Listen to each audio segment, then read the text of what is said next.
Bismillahirrahmanirrahim. Assalamualaikum warahmatullahi wabarakatuh. Nama saya Ita Moyati dari Program Studi Informatika Universitas Muhammadiyah Bandung. Di sini saya akan menjelaskan struktur pemrograman looping yang terdiri dari 3, for, while, dan do while. Untuk yang pertama ada program for. Penulisan dasar format perulangan for dalam C++ adalah sebagai berikut. 1. Ada start. Start adalah kondisi pada awal saat perulangan. Biasanya, kondisi awal ini digunakan untuk membuat dan memberikan nilai kepada variabel yang digunakan untuk mengontrol perulangan. Misalkan, kita akan membuat variabel i, maka untuk kondisi start ini, kita juga harus memberikan nilai awal untuk variabel i. Misalkan, nilai untuk variabel i adalah 1. Misalkan, kita ingin menghentikan perulangan jika variabel i telah mencapai nilai 10, maka pada bagian kondisi, kita membuat perintah 1 kurang sama dengan 10. Selanjutnya ada increment. Increment adalah bagian yang digunakan untuk memproses variabel agar bisa memenuhi kondisi akhir dari perulangan. Umumnya nilai variabel tersebut bertambah atau berkurang, yang artinya perulangan bisa dilakukan secara bertambah atau berkurang. Selanjutnya ada condition, adalah kondisi yang harus dipenuhi agar perulangan dijalankan. Selama kondisi ini terpenuhi, maka C++ akan terus melakukan perulangan. Selanjutnya ada statement. Statement adalah bagian kode program yang akan diproses secara terus-menerus selama proses perulangan berlangsung.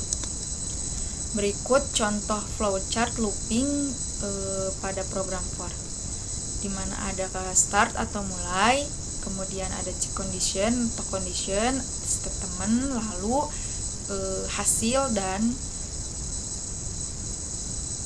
berhenti. Di sini ada program coding for.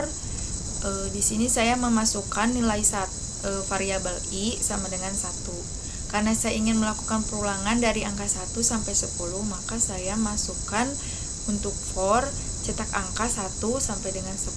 Apabila kita jalankan, maka akan terjadi perulangan 1 sampai 10 selama syarat untuk looping for atau perulangan for itu terpenuhi. Selanjutnya looping while. Dalam perulangan while, program akan terus melakukan perulangan dengan mengeksekusi pernyataan target selama kondisi tertentu bernilai benar. Penulisan dasar format perulangan while dalam C++ adalah sebagai berikut. Ada kondisi dan ada statement. Kondisi adalah yang harus dipenuhi agar perulangan berlangsung. Kondisi ini mirip seperti dalam looping for atau perulangan for. Kondisi akan diperiksa pada tiap perulangan dan hanya jika hasilnya false atau salah maka proses perulangan berhenti. Artinya kita tidak mengetahui berapa banyaknya perulangan. Karena selama kondisi bernilai benar maka perulangan akan terus dilakukan. Selanjutnya ada statement, adalah kode program yang akan diulang.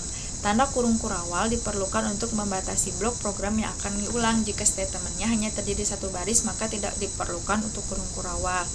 Contoh dari flowchart looping while atau perulangan while adalah sebagai berikut. Start, do, dimasukkan statement, kemudian ada kondisi, dan kemudian jika kondisi bernilai benar maka langsung saling terhubung. Contoh dari program while adalah saya memasukkan variabel i dengan nilai i sama dengan 1, kemudian while i kurang dari 100, maka jika syarat terpenuhi maka ini akan terjadi perulangan dari angka 1 sampai dengan kurang dari 100. Apabila kita run, maka akan terjadi perulangan dari angka 1 sampai dengan angka 99 karena syarat terpenuhi. Selanjutnya untuk program looping do while, perulangan while dan do while pada dasarnya hampir sama. Perbedaan terletak pada lokasi pengecekan kondisi perulangan. Dalam struktur while, pengecekan untuk kondisi perulangan dilakukan di awal, sehingga jika kondisi tidak terpenuhi, maka perulangan tidak akan pernah dijalankan. Namun pada perulangan do while, pengecekan kondisi akan dilakukan di akhir perulangan, sehingga walaupun kondisi adalah false atau bernilai salah, perulangan akan tetap berjalan minimal 1 kali. Berikut flowchart untuk do while.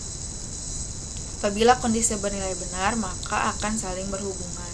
Apabila bernilai salah, maka akan tetap melakukan perulangan walaupun hanya 1 kali. Contoh coding untuk program do while adalah sebagai berikut. Di sini saya akan memasukkan contoh statement yang salah agar terlihat perbedaan antara while dan do while.